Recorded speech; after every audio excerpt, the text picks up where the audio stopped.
복음 25장 1절부터 13절까지 말씀입니다.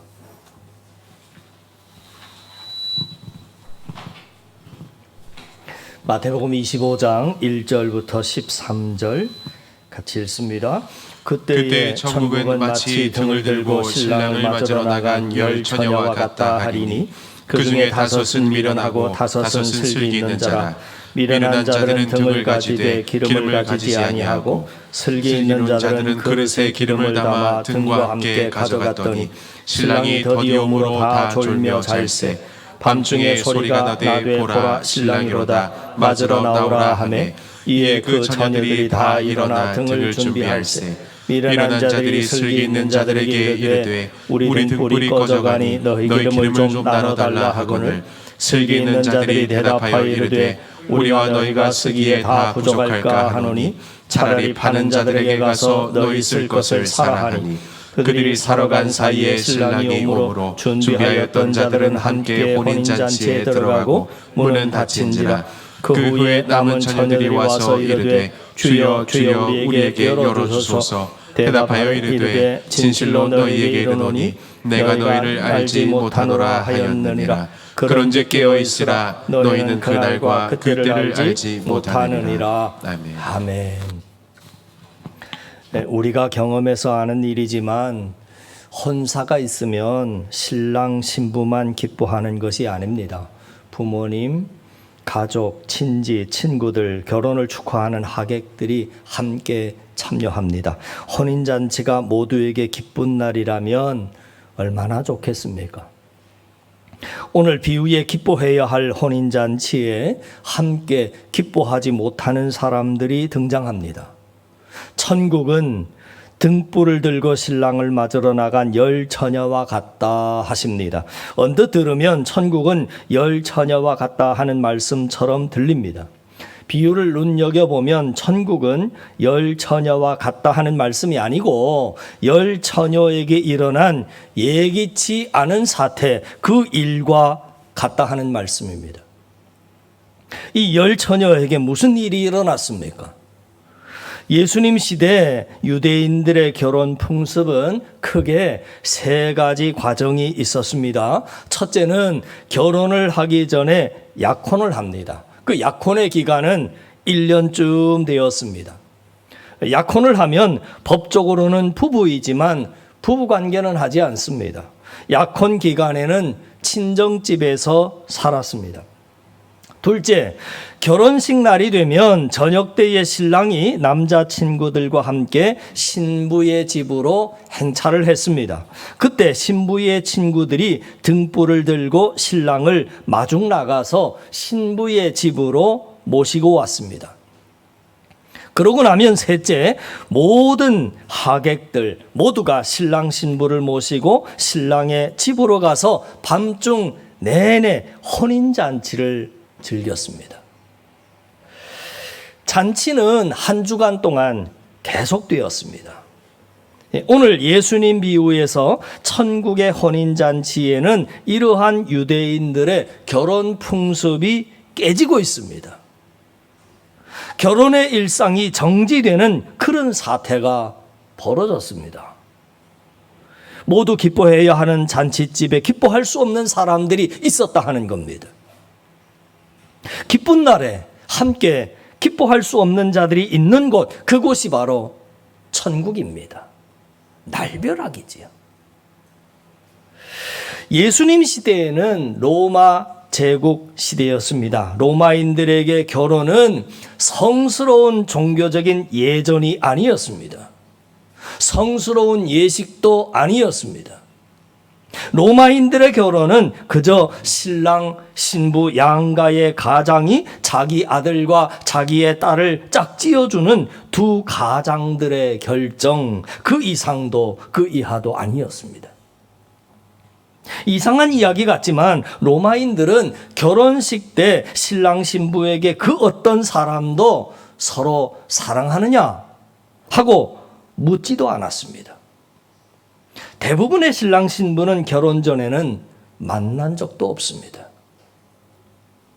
작고한 프랑스의 문화 인류학자 레비 스트로스는 인류가 사랑하기 때문에 결혼하기 시작했다라고 하는 것이 150년도 안 된다 하는 그런 연구의 의견을 냈습니다. 그러니까 지금까지 인류는 결혼을 최대의 거래, 최대의 교환 가치로 살아왔다 하는 거지요. 자, 오늘 비유에서 나오는 성경 인물의 결혼은 어떤 결혼이었겠습니까? 우리가 아는 족장 야곱은 외삼촌의 딸 라헬을 사랑했습니다. 라헬을 아내로 얻기 위해서 무임금 노동으로 외삼촌에서 무려 7년 동안이나 일을 했습니다. 라헬을 사랑했기 때문에 7년의 세월을 수일같이 여기며 일했다 성경은 말해줍니다. 솔로몬의 노래인 아가서를 보면 솔로몬이 갈릴리 북쪽 지방에 있는 한 고을의 포도원에 갔다가 거기 시골의 한 처녀 술람미의 여인 수넴 여인을 사랑해서 결혼하는 그런 지고지순의 사랑을 노래하고 있습니다. 이 둘의 사랑과 결혼 이야기는 하나님과 이스라엘의 사랑, 그리스도와 교회의 사랑과 결혼의 모델로 드러내 보여주고 있습니다. 오늘 천국 비유의 혼인집 이야기에도 신랑 신부에게는 지고지순의 사랑이 흐르고 있는 혼인잔치입니다. 그 혼인잔치에 신랑 신부의 결혼을 기뻐하는 들러리인 10처녀의 이야기가 오늘 비유의 중심 이야기입니다. 자, 대개 들러리가 누구냐라고 할 때 신랑 신부의 결혼을 진심으로 축하하는 친구들입니다. 구경꾼들이 아니다 그 말이죠. 10처녀가 횃불을 들고 신랑을 맞으러 나갔습니다. 그 횃불을 밝히 들고 신랑을 기다렸습니다. 그 중에 5처녀는 횃불은 들었지만 여분의 기름을 준비하지 않았습니다. 다른 5처녀는 횃불과 기름을 담은 통도 준비해 갔습니다. 기다리던 신랑이 더디오자 10처녀가 다 졸았습니다. 그만 깊은 잠이 들고 말았습니다. 한밤중에 외치는 소리가 났습니다. 보라, 신랑이로다, 맞으러 나오라 했습니다. 10처녀가 급하게 일어나 모두 자기의 횃불을 손질했습니다. 그때에 5처녀에게 문제가 생겼습니다. 그들의 횃불이 꺼져가고 있었기 때문입니다. 꺼져가는 횃불을 들고 있던 처녀들은 신랑을 영접할 수가 없었습니다. 다급해서 여분의 기름을 준비해 온 5처녀에게 이들이 간청합니다. 우리 횃불이 꺼져가니 너희의 기름을 좀 나눠달라. 그때 신랑을 맞으러 나갈 때까지 그렇게 정겹게 허물이 없던 5처녀가 냉담해졌습니다. 우리와 너희가 다 같이 쓰기에 부족할까 하노니 차라리 기름 파는 자들에게 가서 너희 쓸 것을 사라 했습니다. 부랴부랴 기름을 사러 간 사이에 신랑은 벌써 와버렸습니다. 여분의 기름을 준비한 5처녀만 신랑과 함께 신부 집에 들어갔습니다. 문이 닫혔습니다. 기름을 사서 돌아온 처녀들이 늦게 문을 두드립니다. 주님, 문을 열어주소서. 그때 신랑이 내가 진실로 너희에게 이르노니 나는 너희를 알지 못한다 했습니다. 엄청난 사태가 벌어지고 말았습니다. 오늘 본문의 13절은 이렇게 기록합니다. 그런즉 깨어있으라. 너희는 주님이 오시는 그날과 그때를 알지 못하기 때문이다 하십니다. 깨어있으라 하시는 이 명령이 도대체 무슨 뜻입니까?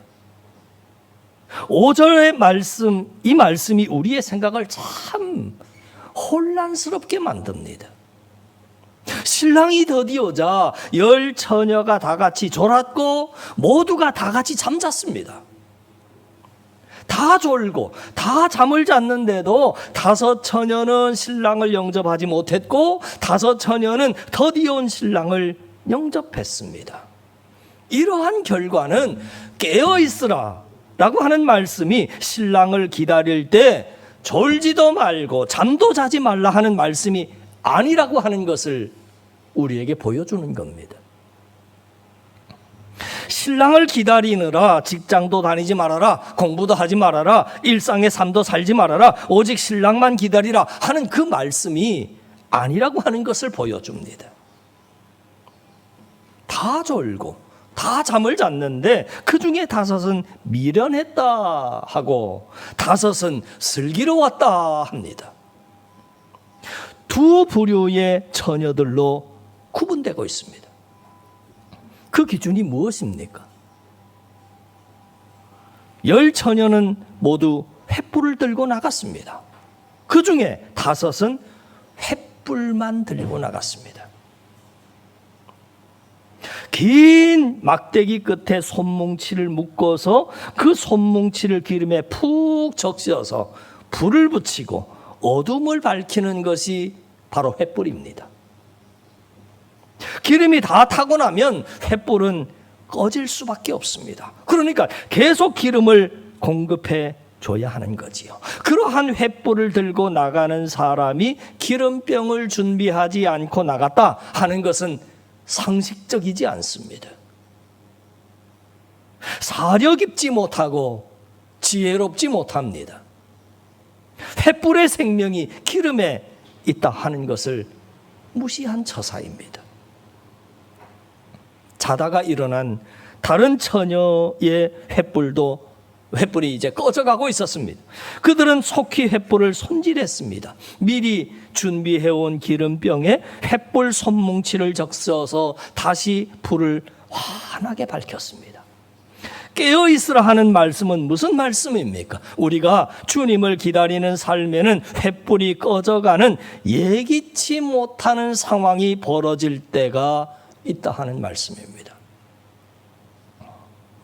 저와 여러분들의 신앙이 한동안 지켜온 신앙에 머물러 있어서는 안 된다 하는 말씀입니다.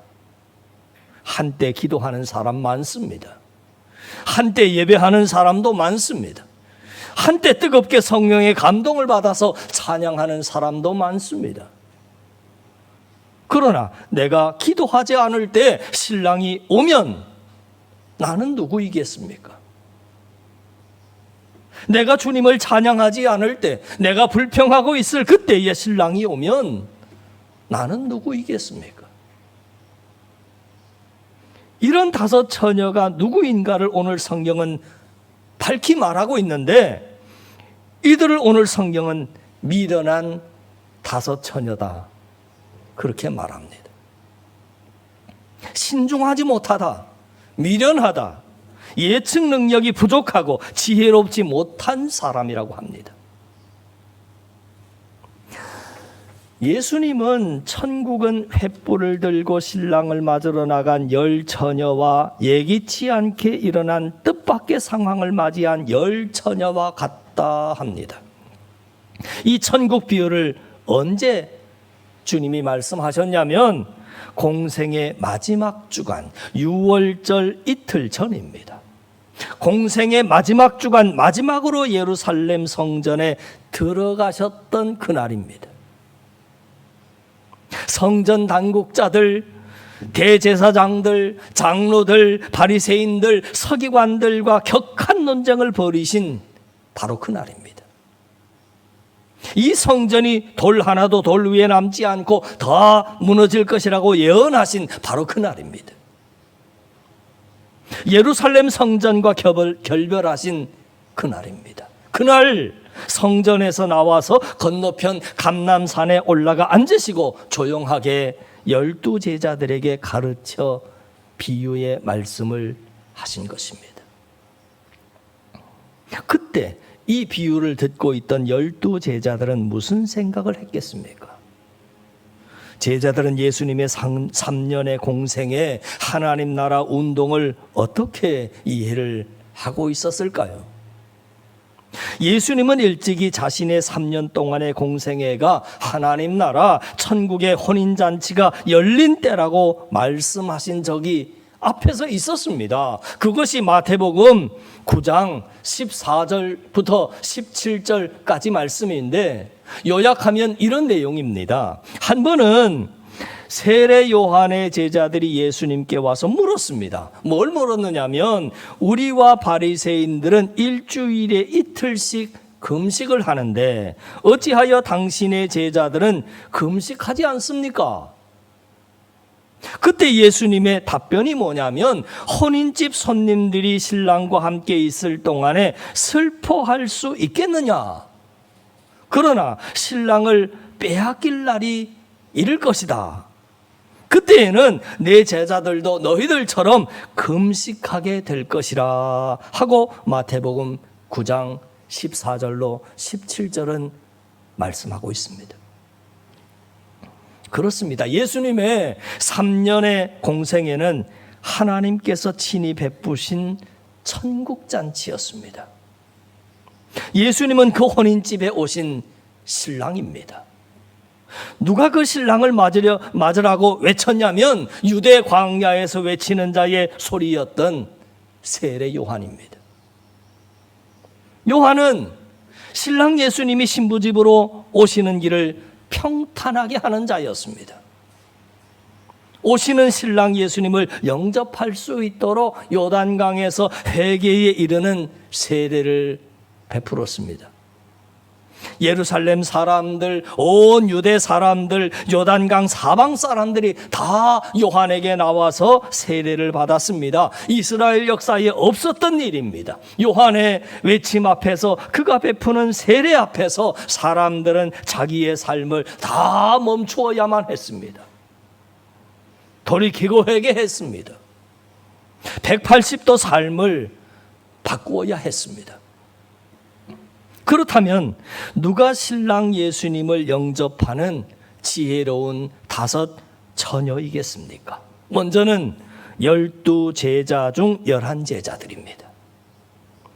예수님을 따랐던 여제자들입니다. 가버나움에 주둔했던 로마 군대 백부장이었습니다. 사마리아 수가성 야곱의 우물에 물 길러 왔다가 예수님을 메시아로 영접했던 사마리아 여인입니다. 더러운 귀신 들린 딸을 예수님께 데리고 와서 믿음으로 고침을 받은 투로의 수로보니게 여인입니다. 또 여리고의 길가에서 구걸하던 거지 맹인 바디메오입니다.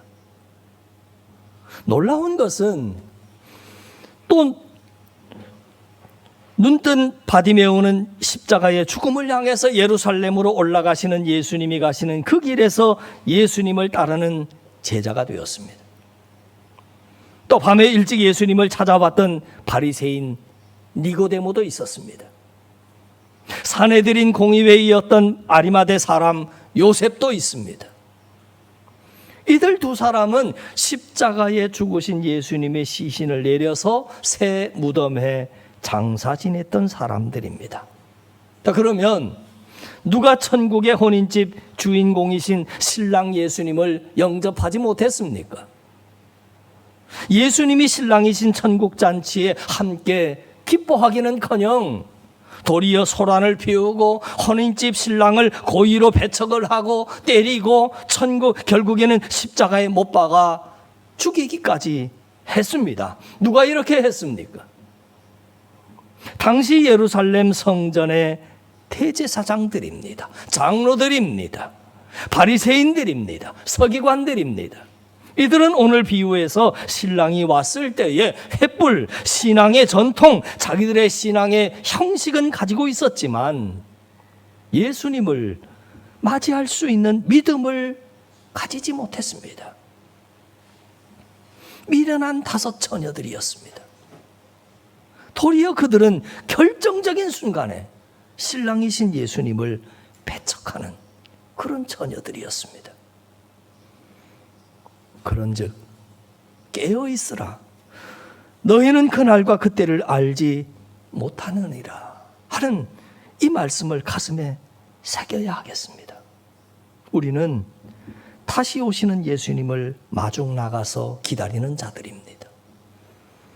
깨어있는 지혜로운 다섯 처녀와 같이 된다라고 하는 것은 미래에 올 때 그날만 생각하라는 그런 말씀이 아닙니다.